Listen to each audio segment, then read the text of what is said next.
आज की कहानियाँ हमें जिंदगी के अनुभव और हकीकतों से रूबरू कराएगी। साथ ही ये हमें कई तरह के शिक्षा मंत्र भी देती है कहानियाँ, जिनमें हमें अपने जीवन में आगे बढ़ने की प्रेरणा मिलती है।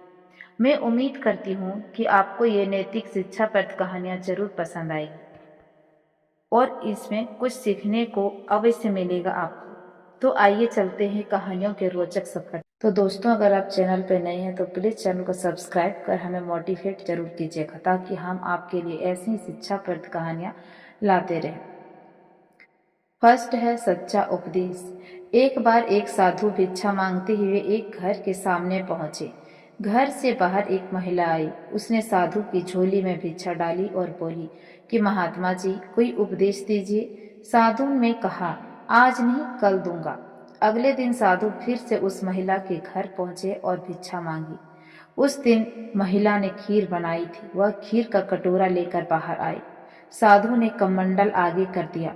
जब महिला खीर देने गई तो उसने देखा कि कमंडल में कूड़ा भरा हुआ था। यह देखकर वह रुक गई और साधु ने बोला कि महात्मा जी, आपका कमंडल तो गंदा है, इसमें कूड़ा भरा हुआ है।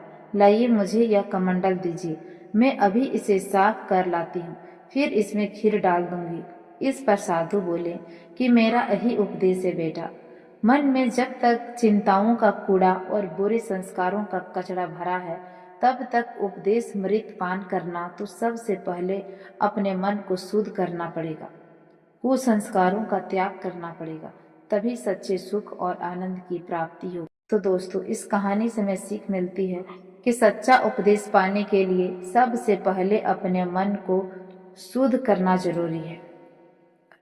कहानी 2, सजा और सीख।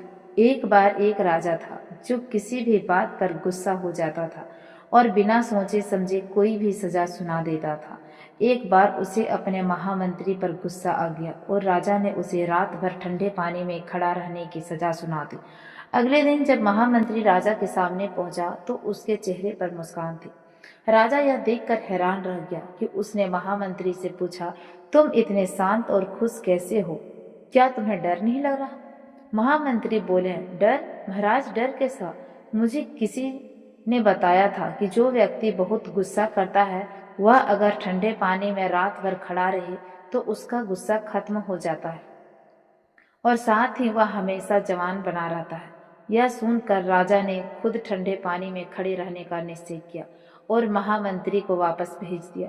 इसके बाद पानी में कुछ पल बिताते ही राजा को ठंड लगने लगी और उसे एहसास हुआ कि जिनको वह सजा देता है उन पर क्या गुजरती हो। तभी उसने प्रण किया और गुस्सा करना छोड़ दिया।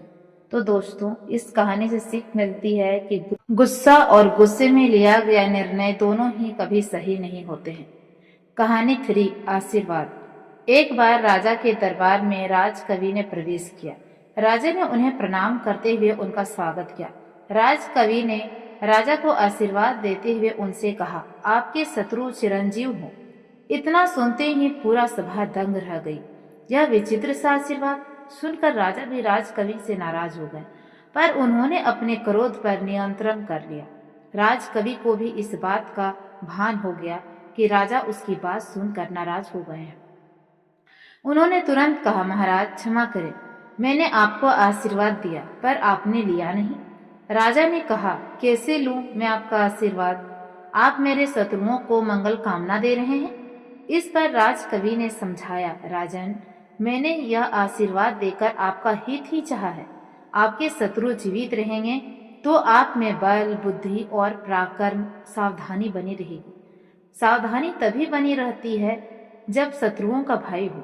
शत्रु का भय होने पर ही होशियारी आती है। उसके ना रहने पर हम चिंतित और लापरवाह हो जाते हैं।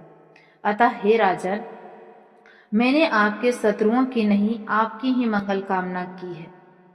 राजदेव ने आशीर्वाद का मर्म जानकर राजा संतुष्ट हो गए और उनके आशीर्वाद को स्वीकार कर लिया। तो दोस्तों, इस कहानी से हमें शिक्षा मिलती है कि शत्रु का भय होने पर ही होशियारी आती है, वरना हम लोग हमेशा ही मंद बुद्धि बने रहते हैं। तो दोस्तों, मैं उम्मीद करती हूँ कि आपको ये तीनों कहानियाँ बहुत ज़्यादा पसंद आई होगी और आपके जीवन में बहुत बड़ी सीख दी होगी। तो प्लीज़ हमारे चैनल को सब्सक्राइब कर इसे अपने दोस्तों और परिवारों के साथ शेयर जरूर कीजिएगा।